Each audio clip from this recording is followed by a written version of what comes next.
कड़ी धूप में बगैर खाए पिए पैदल अपने गांव की ओर चल रहे हैं। ये लोग देश भर से आ रहे हैं, कोई गुजरात से आ रहा है। कल मैंने एक वीडियो देखा, एक लड़का जम्मू कश्मीर से चलकर सहारनपुर तक गया और उसको आगे बिहार तक जाना था। इसी तरह से आप सबने देखा कि कई बहनें गर्भवती हैं, गर्भवती होते हुए 6 घंटे 8 घंटे कड़ी धूप में चल रही हैं। कुछ लोग अपने बच्चों को गोद में लेके जा रहे हैं, कुछ टूटी हुई साइकिलों पर जा रहे हैं। एक और वीडियो मैंने देखा कि एक दादी दादा अपने पोती पोतों को उठाकर, इस तरह से दादाजी उनको उठाकर एक झूला सा बनाया था, उसमें उनको रख के उठाकर चल रहे थे। अब हम सबको अपनी जिम्मेदारी समझनी पड़ेगी। ये सिर्फ भारत के लोग नहीं हैं, ये भारत के वो लोग हैं जो भारत की रीढ़ की हड्डी हैं, जिन्होंने ये इमारतें बनाई जिनमें हम रह रहे हैं, जिनके खून और पसीनों से ये देश चलता है। हम सबकी जिम्मेदारी है इनके प्रति, मेरी है, आपकी है, सरकार की है, हर राजनीतिक दल की है। इसलिए मैं समझती हूँ कि ये राजनीति करने का समय नहीं है।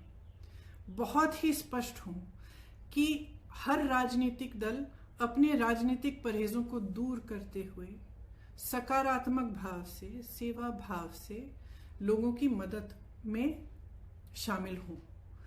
तो उत्तर प्रदेश की जो कांग्रेस पार्टी है, इसी भावना को लेकर जैसे ही लॉकडाउन की अनाउंसमेंट हुई, उसके अगले दिन हमने हर जिले में वॉलंटियर ग्रुप बनाए, जिसको हमने कांग्रेस के सिपाही का नाम दिया। इन वॉलंटियर ग्रुप्स के जरिए हमने हेल्पलाइन जारी करी हर जिले में, और दिन रात हम खाना राशन बांटने का काम कर रहे हैं। इसके अलावा हमने सांझी रसोइयां खोली। उसके अलावा हमने हाईवे के टास्क फोर्स बनवाए, जो हाईवे पे जो चल रहे हैं उनकी मदद के लिए है।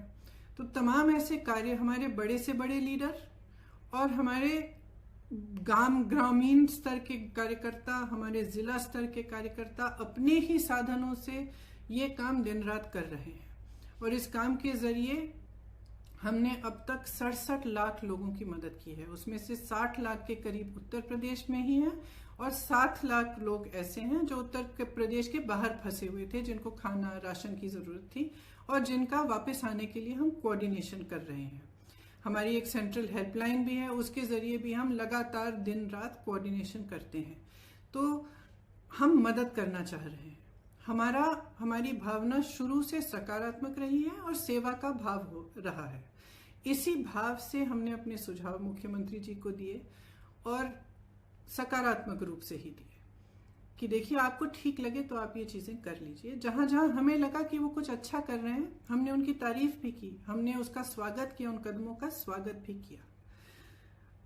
कुछ समय से हम कह रहे थे कि यूपी रोडवेज की जो बसें हैं उनको प्रवासी भाई बहनों के लिए उपलब्ध करा दीजिए, ताकि उनको जो पैदल चल रहे हैं वो बसों में बैठकर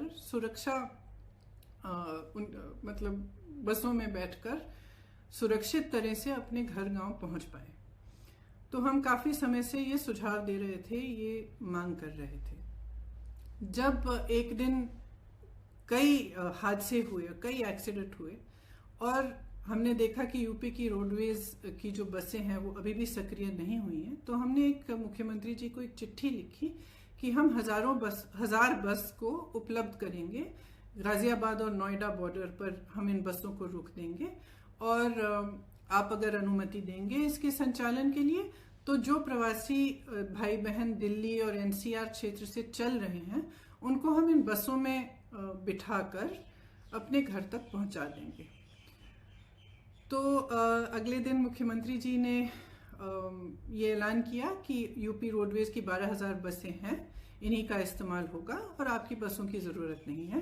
तो हमने 17 तारीख को सुबह 500 बसें गाजियाबाद में खड़ी की थी, हमने उनको वापस भेज दिया। अगले दिन उनसे एक और चिट्ठी मिली कि आप अपनी लिस्ट दे दीजिए, और 1000 बस की आप लिस्ट दे दीजिए। उसमें चालक का नाम होना चाहिए, परिचालक का नाम होना चाहिए, फिटनेस सर्टिफिकेट वगैरह सब कुछ आदि होना चाहिए, ये हमारे पास पहुंचा दीजिए। तो हमने उनको धन्यवाद दिया कि आपने हमें अनुमति दी है बसों को चलाने के लिए, आपको हम लिस्ट उपलब्ध कर देंगे। तो 4-5 घंटों बाद हमने वह लिस्ट उपलब्ध कर दी। फिर 11:30 बजे रात को उनसे एक और चिट्ठी मिली कि आप अपनी 1000 बसें लखनऊ पहुंचा दीजिए कल सुबह 10 बजे। तो इसमें हमने कहा कि देखिए, हमारी बसें खाली दिल्ली से लखनऊ जाएंगी। इन बसों का मकसद ही ये था कि गाजियाबाद और नोएडा से, एनसीआर क्षेत्र से जो चल के जा रहे हैं उनको हम बिठाकर उत्तर प्रदेश के गांव और जिलों में ले जाएं। तो इन बसों का लखनऊ तक खाली चलना तो पूरे मकसद को ही खत्म कर देता है। तो हमने उनसे ये सुझाव दिया कि देखिए, हम गाजियाबाद नोएडा में इन बसों को तैयार रख लेंगे, आप परमिट दे दीजिएगा। फिर ये पूरा राजनीतिक सिलसिला शुरू हुआ कि आप हमें परमिट दे रहे हैं, लिस्ट दे रहे हैं, लिस्ट में कुछ गलत नाम है। जो भी है, मैं इन चीज़ों में नहीं पढ़ना चाहती और मैं सरकार पर सवाल भी नहीं उठाना चाहती। अगर उस लिस्ट में कुछ ऐसे नंबर हैं जो गलत हैं, कोई बात नहीं, हम एक नई लिस्ट भी उनको दे सकते हैं। मैं सिर्फ ये कहना चाहती हूँ कि 17 तारीख को 500 बसें हमने गाजियाबाद बॉर्डर पे खड़ी की थी। अगर वो 500 बसें चली होती तो कम से कम 20,000 लोग घर सही सलामत पहुंच जाते। कल हमने 900 बसें, 500 बसें राजस्थान के बॉर्डर पर और राजस्थान यूपी के बॉर्डर पर, और 300 से अधिक बसें, जिनकी पूरी टोटल संख्या 900 के करीब थी, हमने गाजियाबाद बॉर्डर पे, दिल्ली बॉर्डर पे हमने उपलब्ध कराई। अब अगर ये बसें चली होती तो कल 36,000 और आज 36,000 लोग अपने घर के लिए सही सलामत सुरक्षापूर्ण रवाना हो जाते। लेकिन हम इस राजनीतिक सिलसिले में उलझे रहे। उन्होंने कहा कि लिस्ट गलत है, कुछ ये हो रहा है, वो हो रहा है, बसें हमारी पहुंच गई हैं। कल 4 बजे से हमारी बसें बॉर्डर पे खड़ी थी। उनको आगे परमिट, यूपी के जहां पे उन्होंने कहा था कि यहाँ पे हमें गाजियाबाद और नोएडा में 2 पॉइंट्स दिए थे, यहाँ तक पहुंचाइए, वहां जाने का परमिट ही नहीं दे रहे हैं यूपी के अंदर। तो बसें खड़ी रही, आज भी खड़ी हैं। अब मैं सिर्फ ये कहना चाहती हूँ कि देखिए, 4 बजे 24 घंटे हो जाएंगे कि ये बसें उपलब्ध हैं।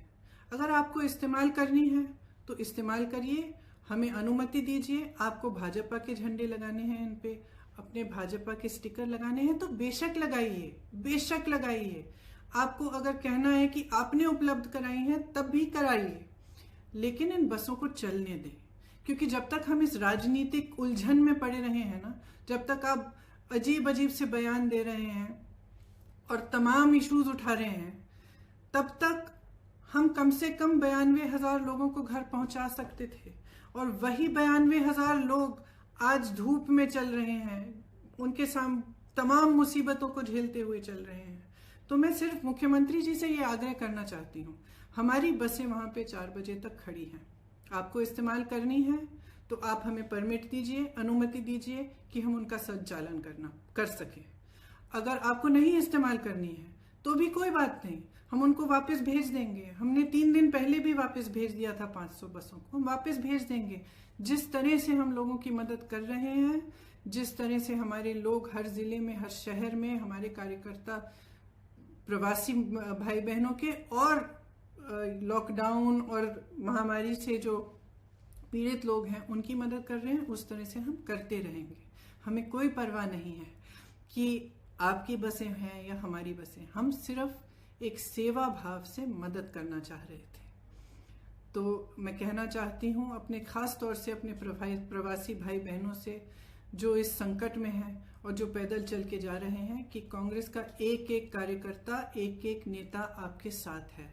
आप उत्तर प्रदेश के जिस जिले से, जिस शहर से गुजरेंगे, हमारे लोग आपको मिलेंगे, आपको खाना उपलब्ध करेंगे, आपके लिए पानी उपलब्ध करेंगे, आपकी कोई भी सुविधा की ज़रूरत हो वह उपलब्ध करेंगे। हमारी जो क्षमता है उससे हम पूरी तरह से आपको मदद करने की कोशिश करेंगे और हम आपके साथ इस संकट में खड़े हैं। धन्यवाद।